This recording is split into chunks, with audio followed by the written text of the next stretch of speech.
Well, as far as what's happening right now in Russia-Ukraine conflict is concerned, well, there are these drones that Russia, in fact, put out inside Ukrainian and Romanian territory, so much that they had to come out with and scramble their jets in response. Now, what really happened here, viewers? What happened was there is a war, Russia-Ukraine conflict, that's been going on for 3.5 years. Now, in the midst of this, there have been 4 attempts by Russia to enter into the Polish airspace and the Romanian airspace. And this happened yet again. And yet again, you had the Polish and Romanian aircrafts being scrambled. What is the message it sends? What is the larger meaning of this? And more importantly, the larger question that I'm putting out, which is that are the NATO red lines now being breached by Russia, and can it actually go ahead and do so? That's the larger message here. What is it that we are talking about? We're talking about airspace of 2 countries being breached by Russia, and the larger message it leaves out. Let's put that out for you here.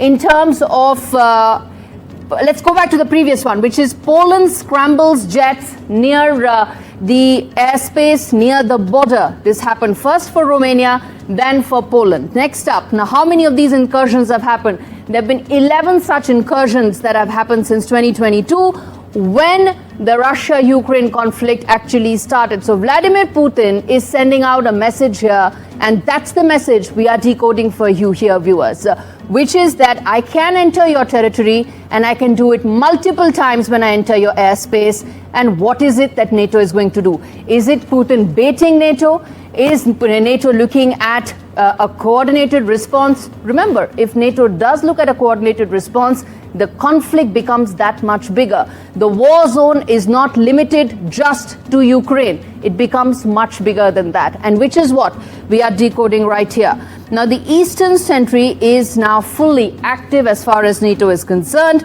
Several other fighter supports have come in, which is from UK, France and Denmark as well. But the other important bit, which is that first NATO-Russian drone kill confirmed last week. So the warfare, as we know right now, viewers, is about drones. This is not Russia entering by sending its own aircrafts inside these territories. It has upped its game. It's now sending via drones. There's this swarm of drones that come in from the Russian side and enter the territory, the airspace of several of these other countries, and which is why they are responding by scrambling jets. This isn't the first, and these details tell you how many times it has happened, but more importantly, what lies ahead is the larger point. This comes in the backdrop of many efforts being made to try and ensure that is there a political solution to the conflict. If not, this is what happens again and again.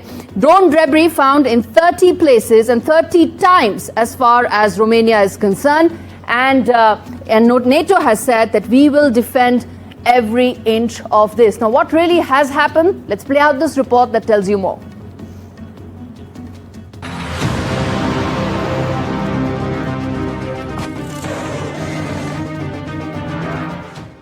Let's take you straight to Eastern Europe. Here's a look at where the airspace violations occurred, right along the Poland-Ukraine and Romania-Ukraine borders. It's a pattern NATO hoped wouldn't repeat, but this weekend it did. Romania confirms another Russian drone violated its airspace near Chelyabinsk, flying roughly 20 kilometers deep before vanishing from radar.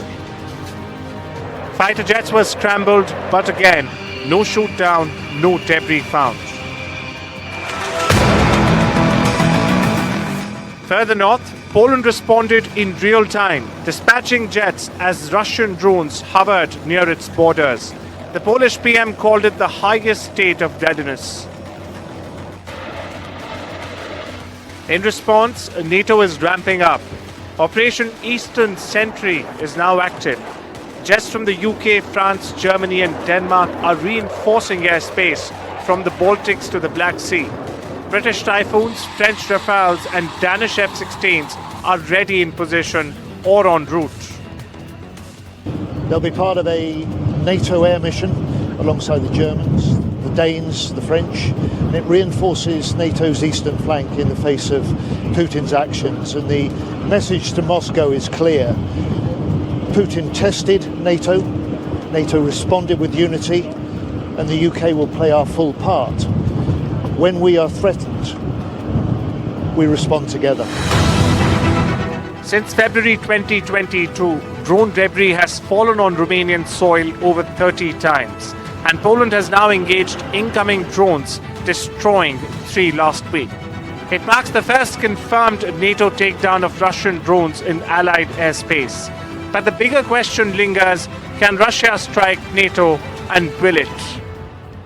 What this shows is that we will defend every inch of NATO territory, every inch of Allied territory, all 32 allies.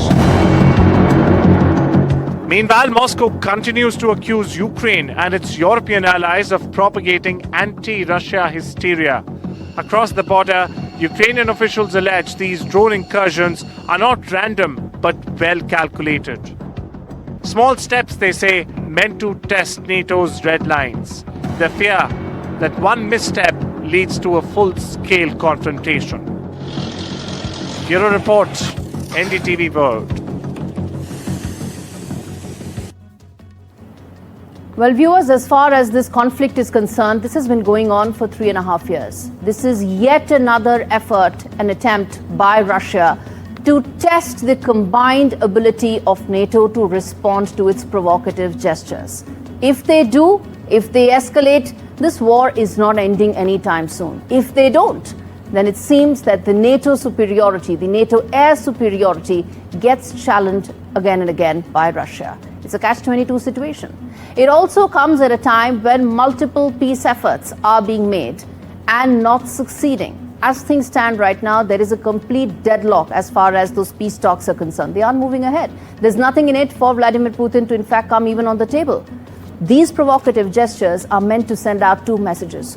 One, that not only are those peace talks not working, it's not in Russia's interest to entertain any of those possibilities as things right now. And the second message that is actually sending, it is to Ukraine, it is to NATO, that how much is Russia willing to test the possibility of a combined NATO response. Any response will lead to a chain of events that will only take this conflict farther and farther away from any possibility of peace, which is why this warfare is testing new limits, new patience, and touching new aspects as far as this conflict is concerned.